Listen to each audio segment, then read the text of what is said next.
In June of 1972, a woman appeared in Cedars-Sinai Hospital in nothing but a white gown covered in blood. Now this in itself should not be too surprising, as people often have accidents nearby and come to the nearest hospital for medical attention. But there were two things that caused people who saw her to vomit and flee in terror.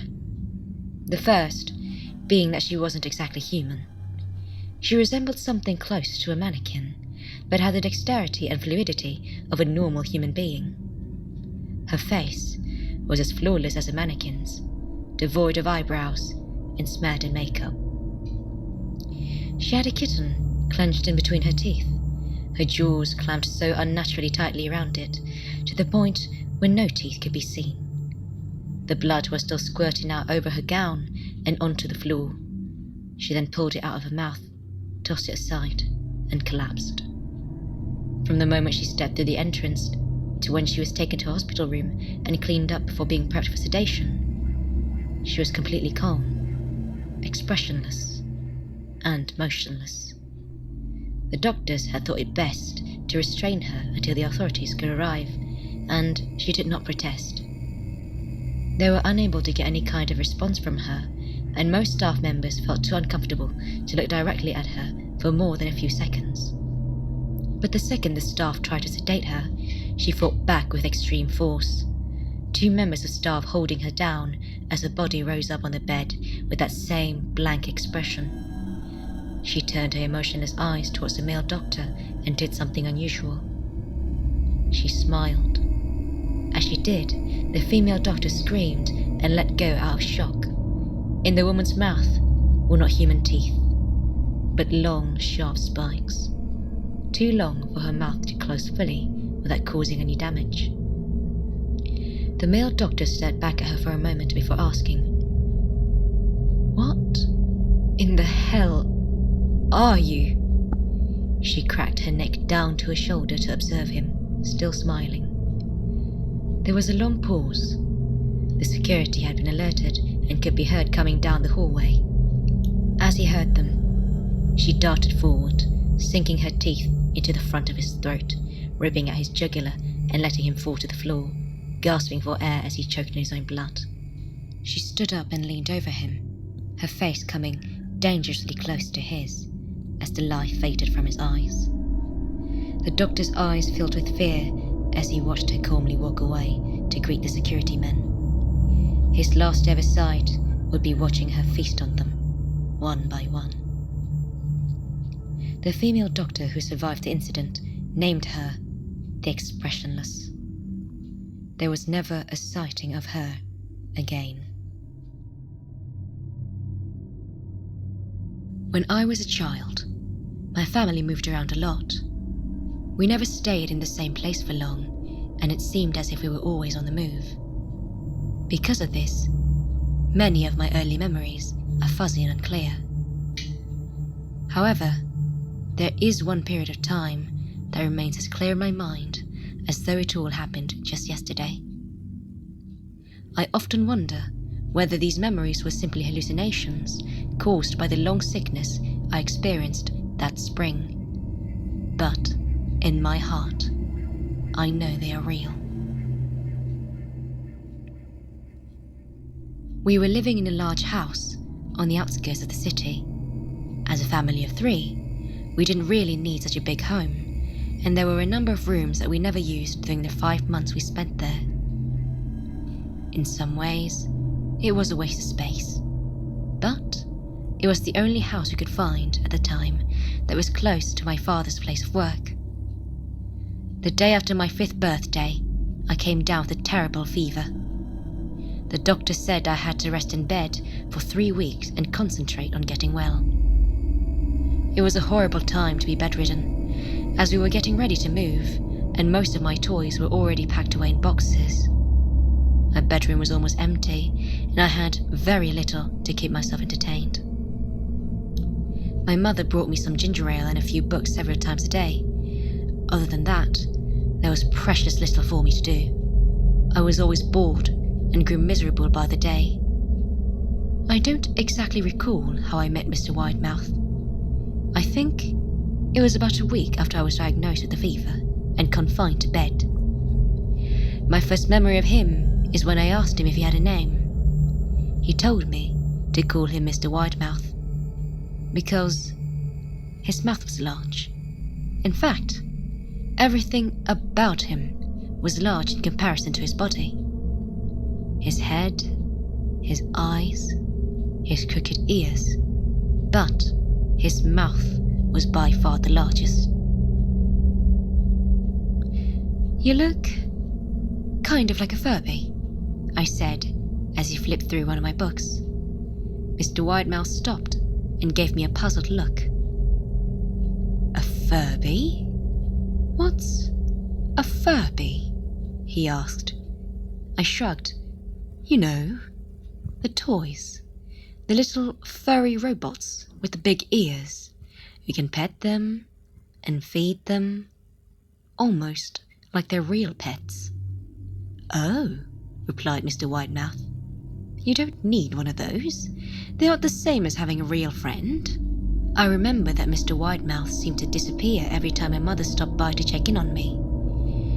"I hide under your bed," he later explained.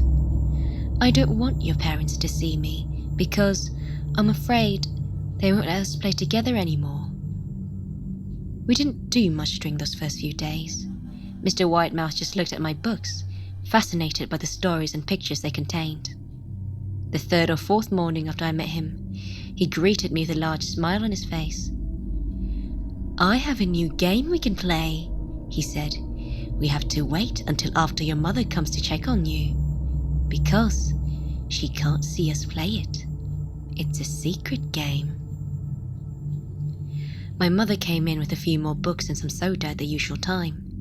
After she left, Mr. Widemouth slipped out from under the bed and tugged me by the hand.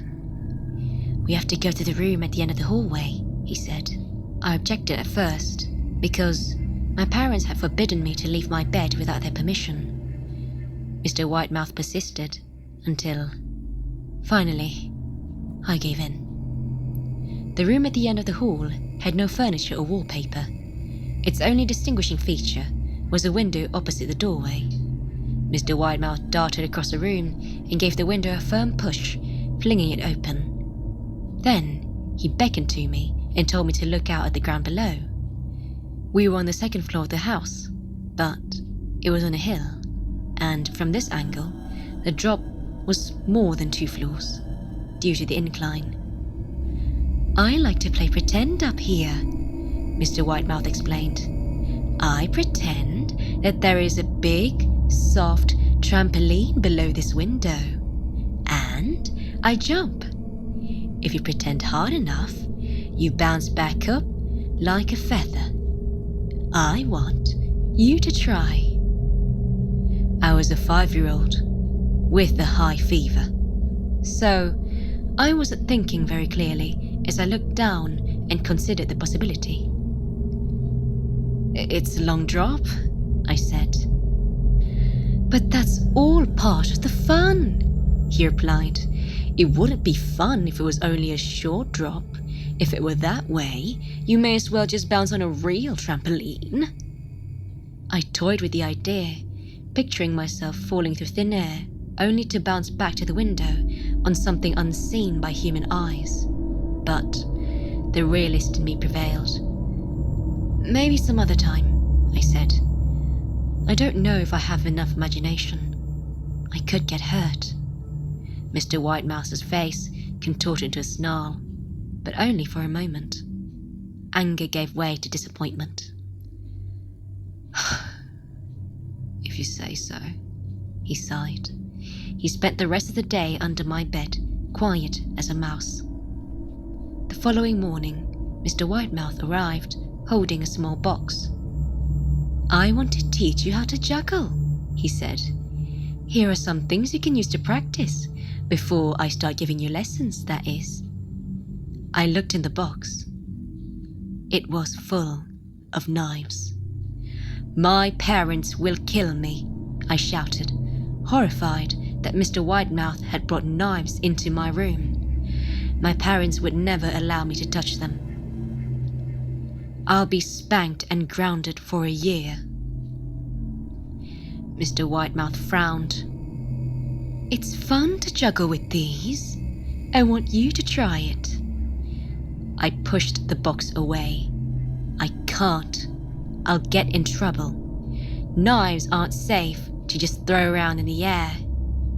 Mr. Whitemouth's frown deepened into a scowl. He took the box of knives, then slid himself under my bed. He remained there for the rest of the day. I began to wonder how often he was under there. I started having trouble sleeping after that. Mr. Widemouth often woke me up at night, saying he put a real trampoline under the window. A big, invisible one. He said that I couldn't see it in the dark. I always declined and tried to go back to sleep. But Mr. Whitemouth persisted.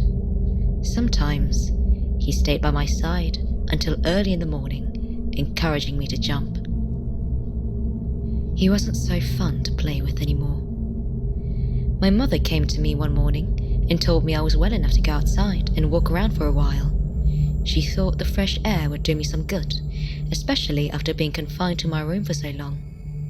Ecstatic, I put on my sneakers and trotted out to the back porch, yearning to feel the sun on my face. Mr. Whitemouth was outside, waiting for me. "I have something I want you to see," he said. I must have given him a weird look, because he added, "It's safe, I promise." I followed him, and he led me to a trail that ran through the woods behind the house.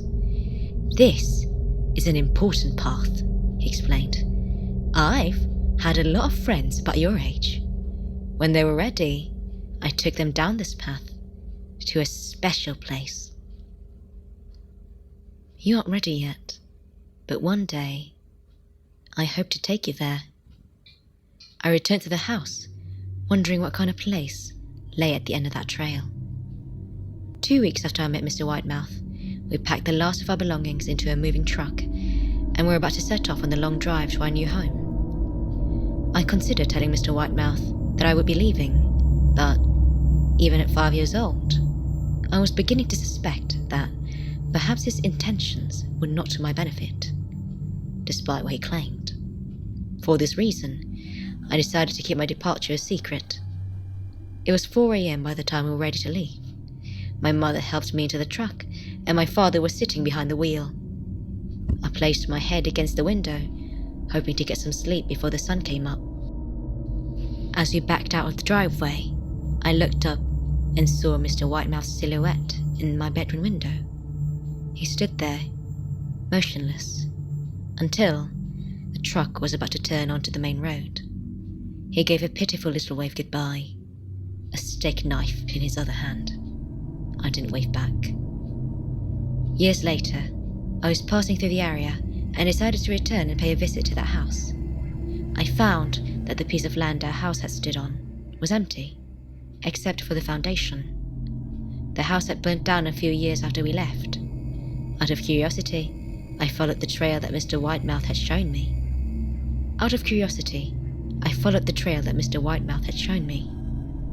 Part of me expected him to jump out from behind a tree and scare the living daylights out of me. But I felt that Mr. Whitemouth was gone.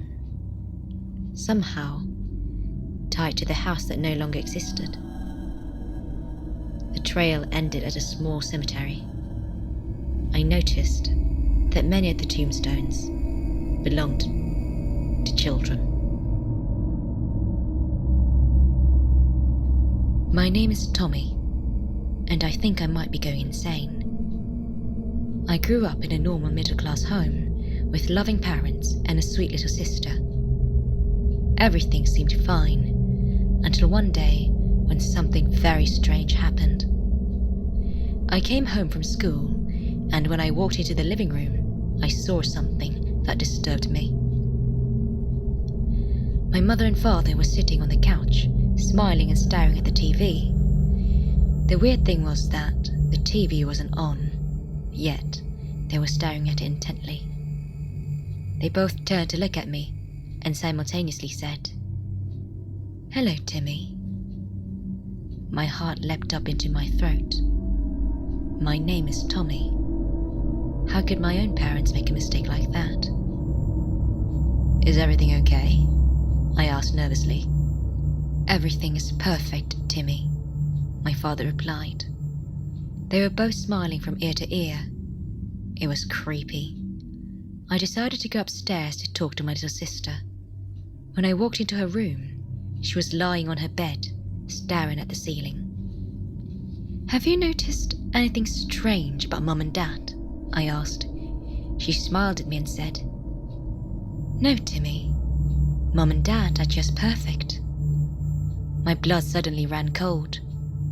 My name is Tommy. Without another word, I backed out of the room. She was still smiling at me as I closed the door.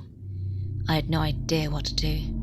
I couldn't shake the sneaking suspicion that there was something wrong with my entire family. I went into my bedroom and tried to think. I heard my mother coming up the stairs. She went into her bedroom and closed the door. I decided to spy on her, so I went into the hallway and peeked through her keyhole. What I saw terrified me. My mother was changing clothes. She was standing with her back to me, and I immediately noticed something very shocking. Her skin was very pale, and there was a zipper that ran all the way down her back. Whatever she wasn't my mum. That's when the panic set in. I ran down the stairs and out the front door. As I was dashing down the driveway, I looked back and saw my father at the front door. He was on all fours, growling like an animal, howling and chasing after me like a raging demon. Since then, I've been on the run. All I can do is keep moving. Now that I know their secret, they can't afford to let me live. I keep moving from place to place, begging on the street for spare change. I tried to go to the police, but they wouldn't believe me. They said I was a runaway and tried to bring me back to my parents. I just narrowly managed to escape. I tried to go to the media, but every reporter I spoke to just laughed in my face. I'm tired of running. I'm pretty sure they killed my real family. My only reason for living now is to get revenge. Can anyone help me? My name is Timmy. As their mother was leaving, she then told her children not to open the door under any circumstances. If anyone knocks, don't answer it, she told them. But the boy and his sister didn't pay attention to their mother's warning. They thought she was being too careful. They figured they could take care of themselves in any situation. About an hour after the parents left, the kids heard a knock, knock, knock on the front door. They decided to ignore it, but again, they heard knock, knock, knock. It happened again and again, and it grew louder each time. Eventually, the girl couldn't stand it anymore, as she told her brother she was going to answer the door. When the boy reminded her of their mother's warning, the girl just wouldn't listen. Again, they heard the knock, knock, knock on the door. Finally, the sister went downstairs. Her brother lay on the sofa watching TV. He heard his sister's footsteps walking down the stairs. He heard her asking loudly, "Who is it?" He heard her open the lock on the front door. Then, he heard only silence. He lay there for a while, listening for any noise, but heard nothing. Eventually, he started getting scared. His sister still hadn't returned. He was afraid to call out to his sister, so he sneaked out the back door and made his way to their neighbor's house. When he went into their house, his neighbor was watching the local news channel on TV.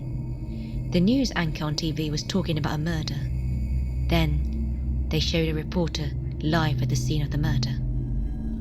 The neighbor said to the boy, "Hey, that looks like your house." The boy was shaking with fear. That is my house, he said. And that's my front door. Thank you for watching till the end. This is my first time narrating stories of any kind, so feedback and criticism is always welcome. If you have any recommendations, suggestions, or would like me to narrate your very own personal experiences, feel free to leave them in the comments down below. My name is Annalise. Cheers and good night.